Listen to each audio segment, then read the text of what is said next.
Hi,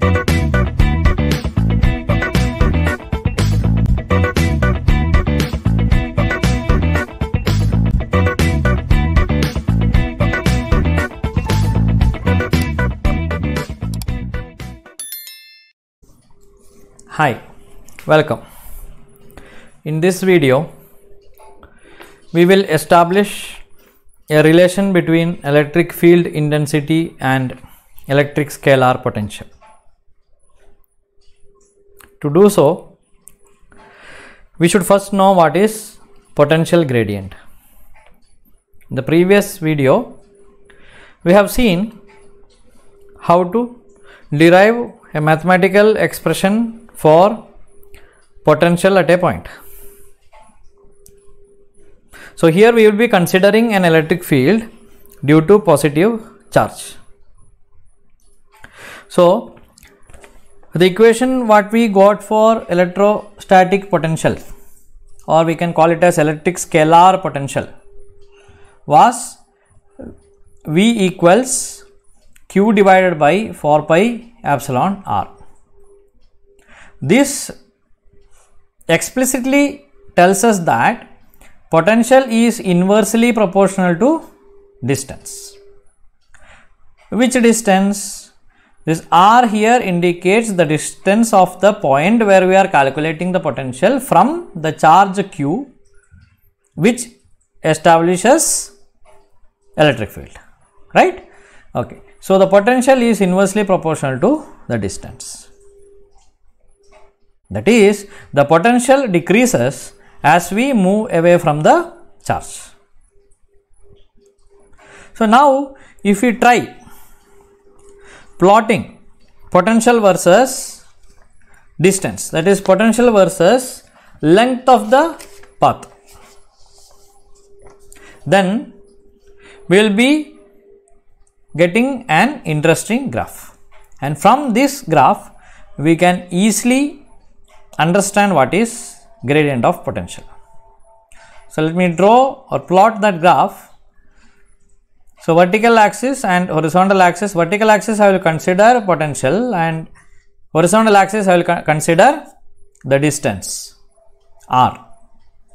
So if I draw the graph agreeing to V proportional 1 by R, that is agreeing to this expression, then we will get graph something like this. So as I told, vertical axis is V, horizontal axis R. Let us label it. Okay. Now what I am going to consider is, I am going to consider 2 points on this graph or on this path basically. So this clearly tells that when I am here, that is when R is very less from Q, V is very high, and when I am farther from Q, hoping that Q is here, assuming that Q is at the origin, so when I am moving far from Q, the potential is decreasing. So initially the potential was somewhere here at this point, and now the potential is, see, this low when the distance is almost here. Now checking for a small variation of V for a small distance of R, let us see what happens. Okay, so let me consider 2 points A and B. Let this point be A and this point be B on the path. Okay, from near to Q to far from Q. I notate A and B.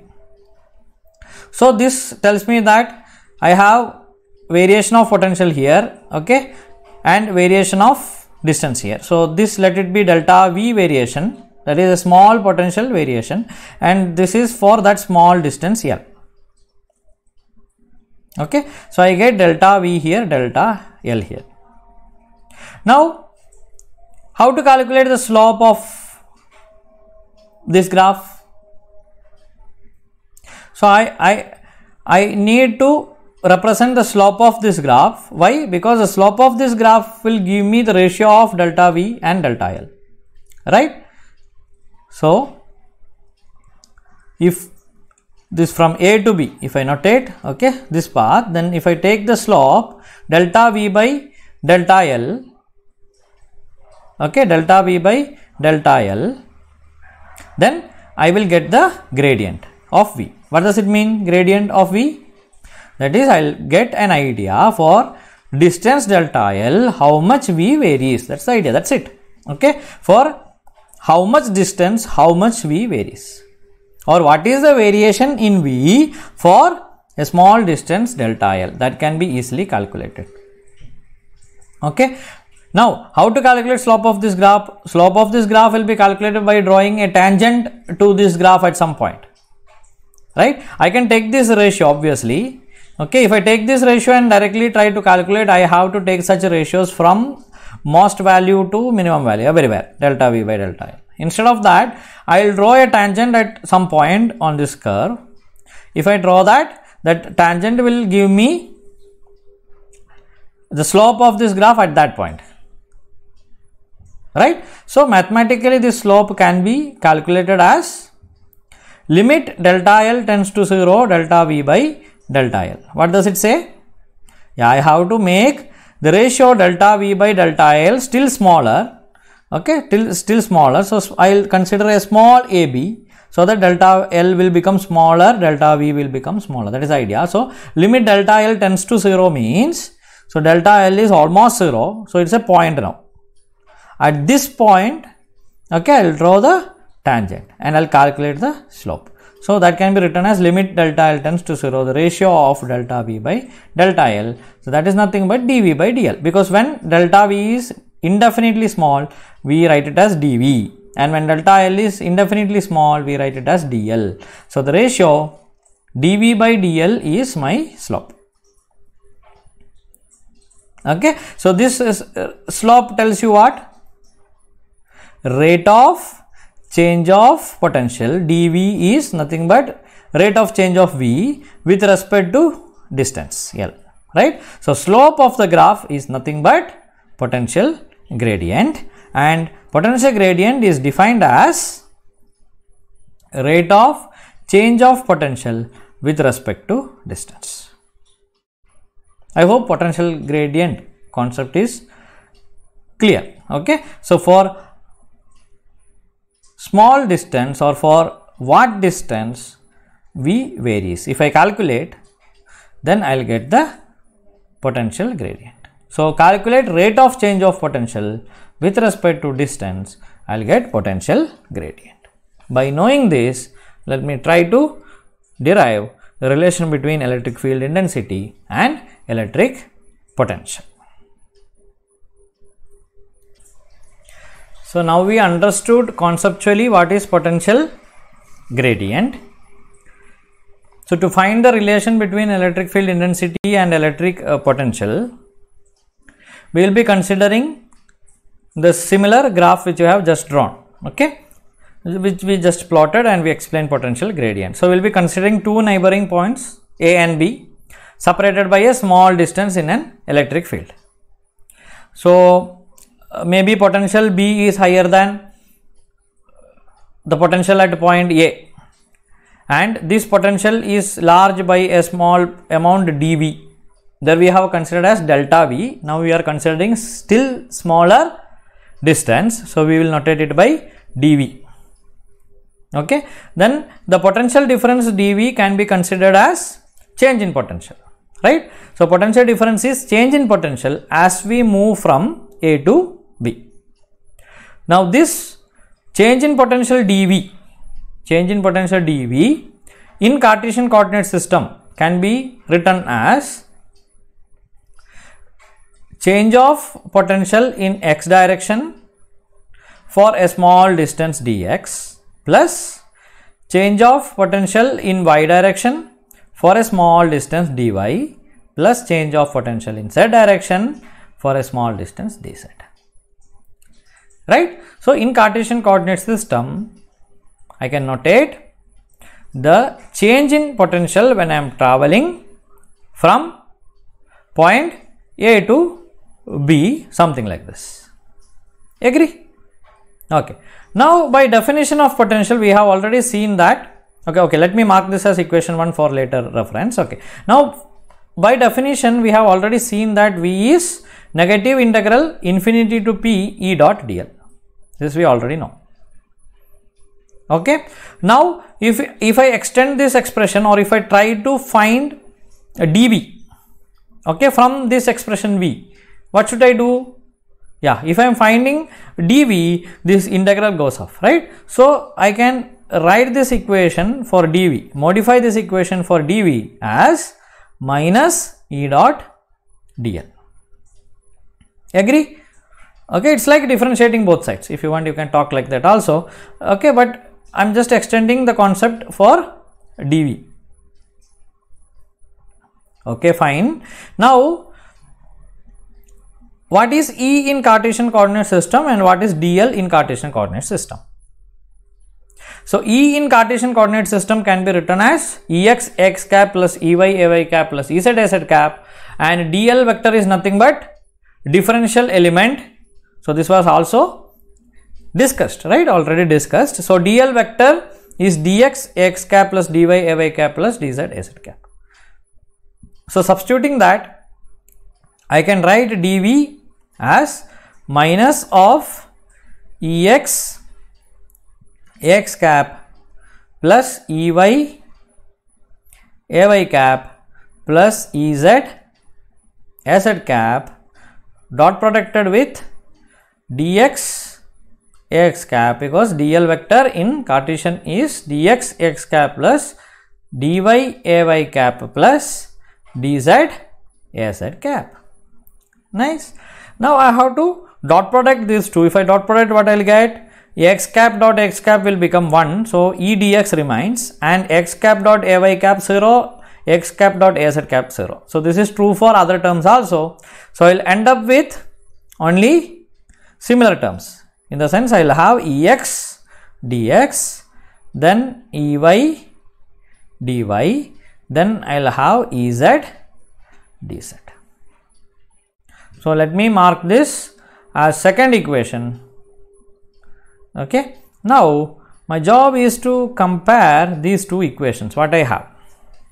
If I compare equation 1 and 2, because this is also dv, okay, so equation 1 is also dv, equation 2 is also dv. So mathematically these are the two different methods of expressing dv.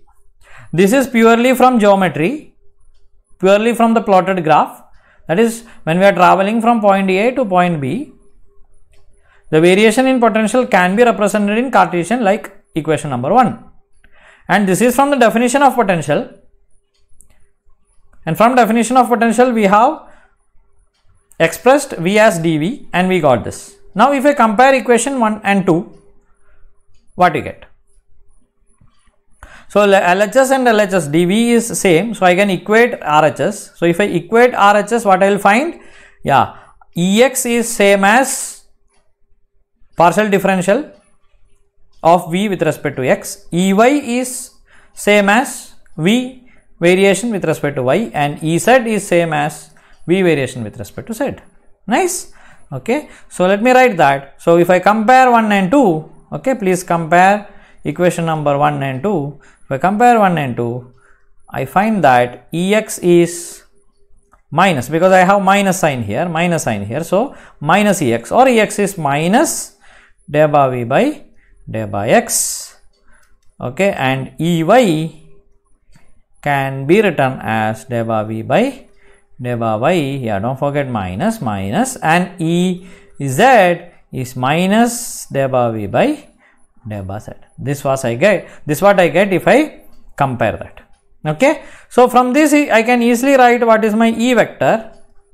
So as I told, we have written here E vector as Ex x cap plus Ey ay cap plus Ez az cap. Now Ex is this minus d bar V by d bar X. Similarly, Ey and Ez I have expressions. So I can write E vector now as minus of, so I will take minus outside, right, minus of d bar V by d bar X Ax cap plus d bar V by d bar Y Ay cap plus d bar V by d bar Z Az cap.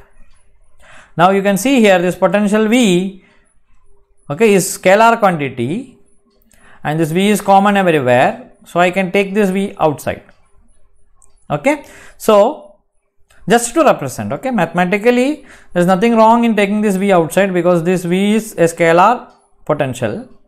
So this is a scalar quantity. So let me take this V as common, okay, and write it. Let us see what we are going to get.